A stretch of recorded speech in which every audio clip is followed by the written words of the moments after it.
Welcome to the Australian Business Executive Podcast, where we speak with Australia's most influential industry professionals on the business and economic development issues taking place across the country. You can stay up to date with all our content, including our magazines, podcasts and videos by visiting www.theabe.com.au and clicking on subscribe. Luke Guthrie joined Jinding in 2017 with over 25 years experience from the property development, funds management, investment, real estate, and construction sectors. Luke drives the vision, advises, and reports to the board and leads the executive team in the implementation of Jinding's ambitious expansion strategy. Luke, thanks for joining us today. It's great to be here, Jesse. Thank you for inviting me along. You're very welcome. So take us through the Jinding business. It's a very unique business, Jesse. Jinding is a single entry point for wealth creation through high quality property and astute investments. We've been in business for about 5 years and we're Australian owned and operated, and we have five key divisions. Our developments business is our biggest, and that's where we focus on delivering master plan communities and high density residential homes. And we've built a portfolio of over 2.1 billion with over 4,700 homes in the pipeline. Our real estate division is where we focus on selling the stock of other residential developments from other developers, not our own. And we sell predominantly for the top 30 or so private and public developers across Australia. And to date, we've sold about 2.3 billion of properties. We also have some interest in established real estate, and we have an investment in VicProp. Our third division is investments. That's our most recent division, our latest to commence. And at the moment, we're actively researching and sort of looking into ways to best partner with Australian companies to bring emerging opportunities to life and then offer that to our network of investors. That network of investors comes from our funds management division, primarily, where we have our own AFSL and have raised about 150 million so far. Predominantly in bonds and funds, which we then on-lend to our developments business to complete development projects. And rounding all this out is our services division, where if we have a purchaser from overseas, we might help them manage their property, or if they decide to come to Australia, we'll help them settle in, open bank accounts, learn how to navigate life in Australia, etc. So that is sort of the Jinding model. And most importantly, underpinning all of that is our promises delivered. And that's just the way we work and go about things, and it's our mantra internally.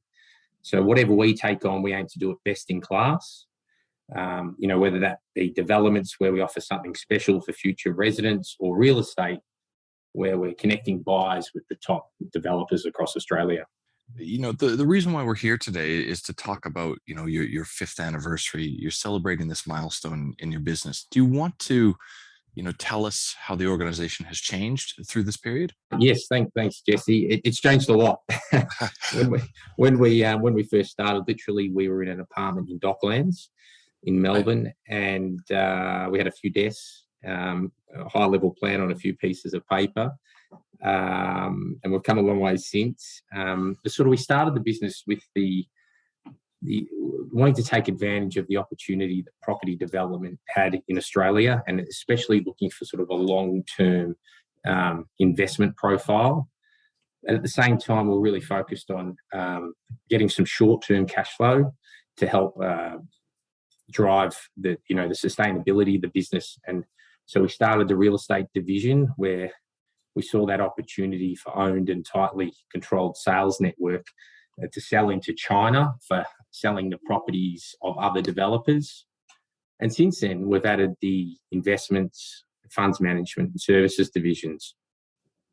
So when we started, we probably had about 5 staff. Now we've grown to over 500, with 100 throughout our 5 Australian offices down the eastern seaboard, and about 400 across our 15 offices in China, and 55% of our staff are female. It's been an interesting time. We could have done a lot of things better, and we've We made our share of mistakes, but one of the things we sort of prided ourselves on, just that constant evolving and getting better, making sure our offers to our customers and our clients and our stakeholders was better. And, some examples of that is, in the early days, trust was really hard to come by. We'll go out to financiers and they said, "Oh, we don't know about you." But now, 5 years later, we've closed over 400 million finance facilities. And it was the same when we were employing staff. Trying to find the right staff to take that punt to come and join us in a growing business was difficult. We're a bit of an unknown quantity, but now we have a great team. We have a great team of executives, and we're achieving really well. And when we're trying to grow our developments business, the same thing. Like we would chat to agents and vendors, and they were skeptical, being a new player, on our ability to deliver and settle large acquisitions. But now we've got 4,700 lots in our pipeline. We've sold over 1,100 lots, and we've settled over 300 lots. So in time, over that 5 years, the trust has been built, and that's probably the most important thing. We've been able to demonstrate that what we've set out to achieve, we have. We haven't been perfect, but we've always done our best and committed to, evolving and just being better. It's a pretty impressive growth story, only over half a decade. So, in light of this, what do you think that you guys are doing differently compared to other players in this space? I think we've got a really unique model. I can't see anyone else who does what we do in the way we do it, and integrates the way we do. Some people think of us as a developer, but way more than that. Some people think of us as a real estate network, but we're way more than that too. And it's not just our 5 divisions that add that synergistic value to each other. Another one of our real strong advantages is our cultural fusion and our strong values that sort of flow through the group, and that's a real advantage. And I'll talk through some of the ways that our business integrates, and so you can further understand. Sure. Now, if we look at developments, for example, we're known for delivering premium developments which align with the values of quality and execution. When we go and acquire, we're looking to buy projects that are close to existing amenity and are truly unique, and designing homes that truly meet the needs of the purchaser. Our developments team does this better because it also harnesses and leverages the experience of our real estate division, which is busy selling the developments of other developers. So we see a wide range of developments to learn from. And there's also our real estate team. When people say, "Oh, we can sell your stock for you," they quite often go through a channel, who goes through a channel, who goes through a channel. We're not like that. We've got our own 15 offices in China. So it's our own people. We have the direct connection to the end purchaser, and that sets us apart and provides great peace of mind for the other developers we sell for, because they know when it comes to settlement, financing, property management, there we have that extra level of service that others don't have.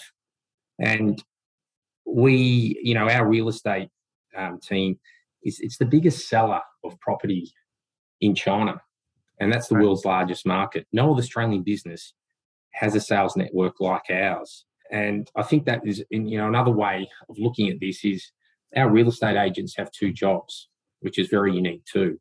One is to sell property, and the second one is to raise funds for our funds management business. We're not aware of anyone else who's structured like that. So a lot of our funds for our funds management business, which in turn then lends the money to our developments business, comes through our real estate agents. So it's a very unique integration that we have.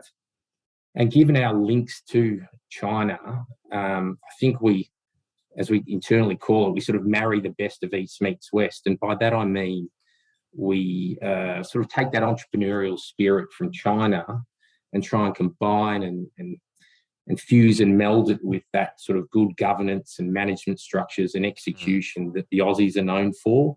And when we put all that together in-house, we move very quickly. Now, can you take us through some of these projects then? I mean, you said you've got a finance division, but most people, if they want to see Jinding in action, we'll have to look at some of your properties.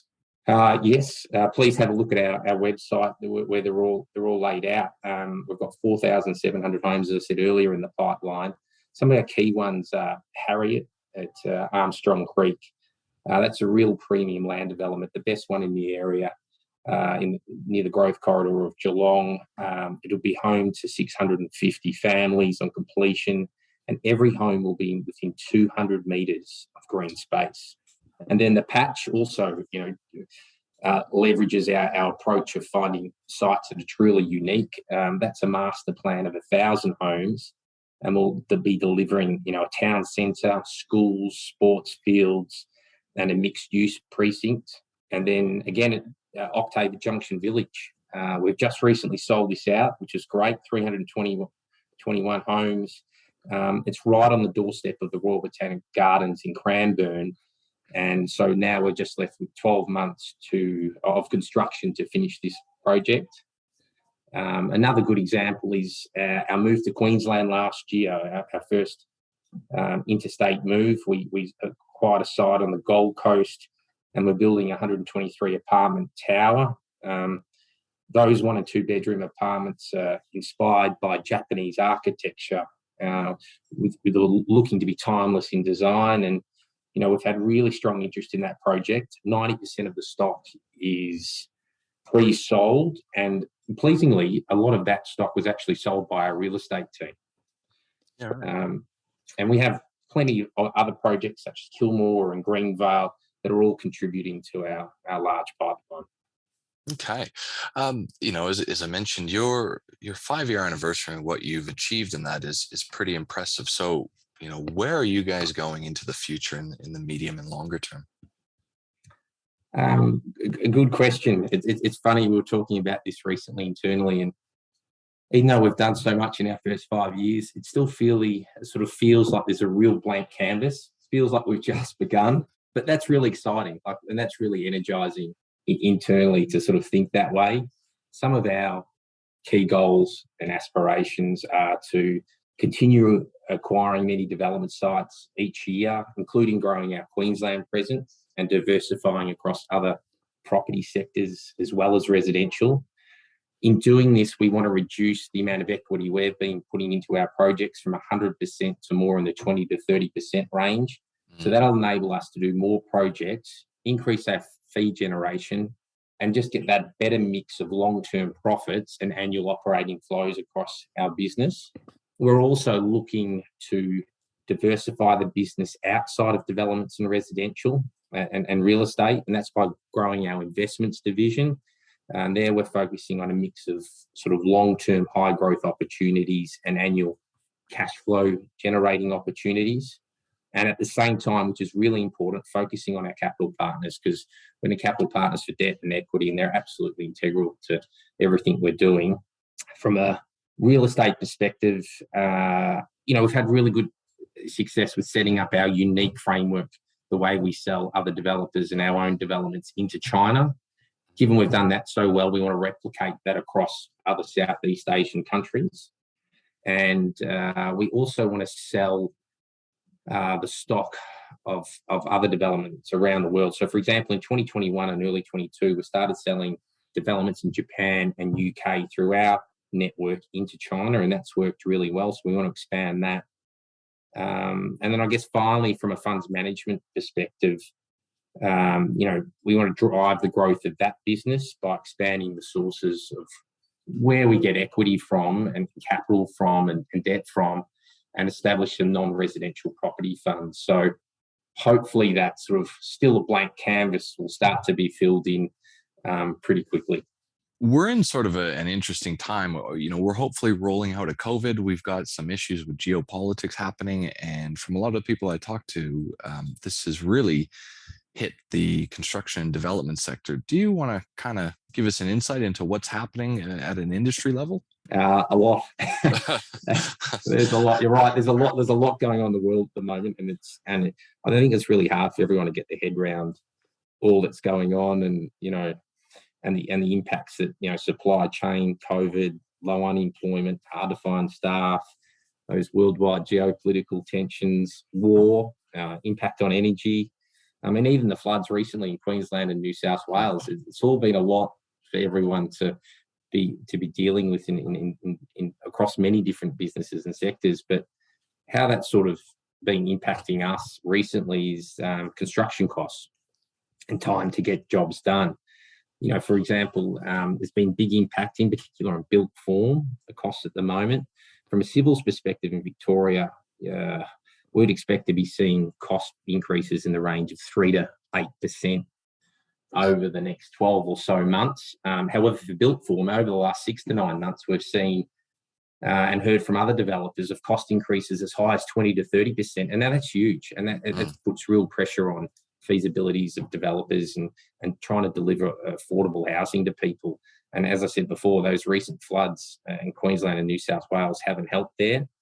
And I wouldn't be surprised if coming out of the election this year is housing affordability is a big topic, and it's got to be looked at because that is a real concern. And unfortunately, here in Victoria, where we're based, the state government recently had some really good improvements to the planning frameworks, but unfortunately made it dependent upon residential developers agreeing to an increase in tax. Now, they should have never linked those two. The changes to the planning frameworks were good policy, and it had been worked through with industry bodies over a number of years, and it should have just been done because it is good policy. But unfortunately now that's all been canned because there was too much community uproar at that, and now we're left with a situation where we don't have any improvements to the planning framework. We're not improving housing affordability, and there's not a comprehensive plan in Victoria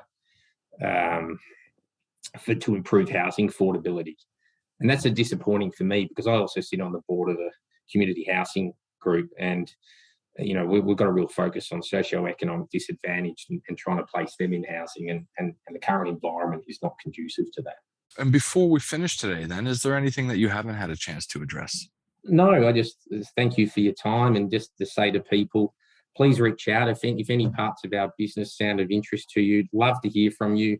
We have a great team, and it's led by a highly capable executive who are doing a great job, and we just look forward to the opportunities that lay ahead. Excellent. Well, Luke, thanks for your time today. Thanks very much, Jesse.